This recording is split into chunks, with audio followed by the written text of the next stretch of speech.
দুলেছি দুলেছি দোলায়, বাজিয়ে বাঁশি গান গেয়েছি বকুলের তলায়। হায় মাঝে হলো ছাড়াছাড়ি, গেলেন কে কোথায়, আবার দেখা জড়ি হলো তখন প্রাণের মাঝে। কালে কিছু পড়লে? আর পড়া, নিউজ পেপারটাই পড়া হয়ে ওঠে না রোজ। সংসার তো আর করলে না ভাইয়া।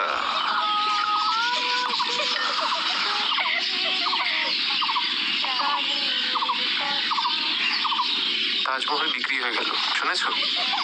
বিক্রি কোথায়? কোম্পানি কিনে নিল, নামমাত্র দামে। একটা লোক ভালোবেসে তার বউকে ভালোবেসে একটা মেমেন্টো বানালো, সেটা তো তার নিজস্ব ব্যাপার, সেটাও কোম্পানিকে দখল করে নিতে হবে। নিজস্ব ব্যাপার মানে? তুমি ফলো করে ভালোবাসবে ভাইয়া, তারপর সামলাতে পারবে না, এটা তো ঠিক নয়।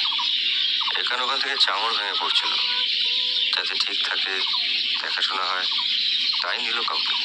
ও বিহারী বাবু, একটু এদিকে আসবেন, আপনার বউঠান ডাকছেন।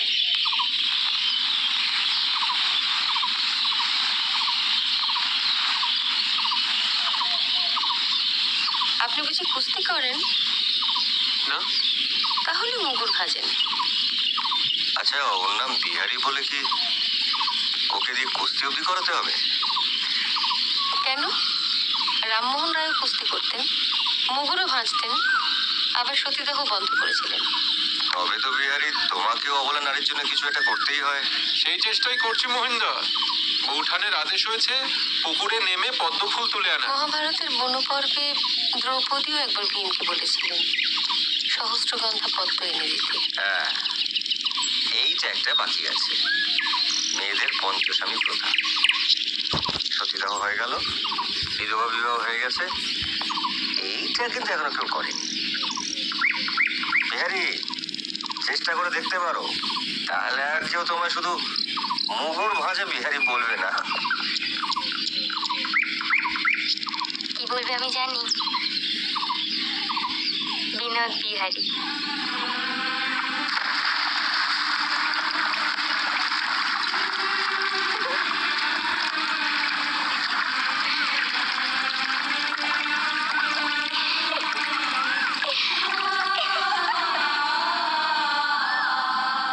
আমি এখানে একটু বুঝতে পারি? হ্যাঁ হ্যাঁ, নিশ্চয়ই। কি সৌভাগ্য, হঠাৎ? পায়ে কি যেন একটা ফুটলো, কাটা কাটা হবে। সে কি? কোথায় দেখি, কোথায়?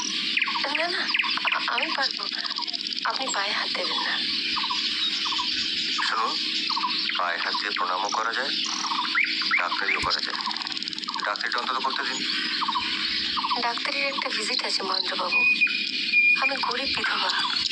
কেন, আপনি দাতব্য চিকিৎসার কথা শোনেননি? গ্রামে গ্রামে আছে। শুনেছি, কিন্তু আমার যে কারো দান নিতে ভালো লাগে না। তাহলে পরে শোধ দেবেন। আপনিও পালাচ্ছেন না, আমিও পালাচ্ছি না।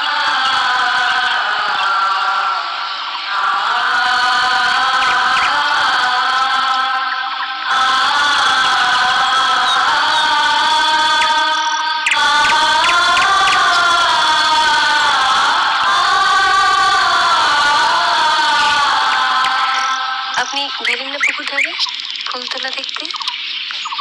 বিহারির ওরকম ছেলে মানুষই দেখে দেখে আমার পুরনো হয়ে গেছে, সবসময় পা ধরে নেওয়ার চেষ্টা। ওর কিন্তু দোষ নেই, বালি বায়না ধরেছিল, আমি বললাম তুলে আনতে। এই নিন আপনার কাঁটা। চিকিৎসা যে অর্ধেক করে ছেড়ে দিনি, তার প্রমাণ। ধন্যবাদ।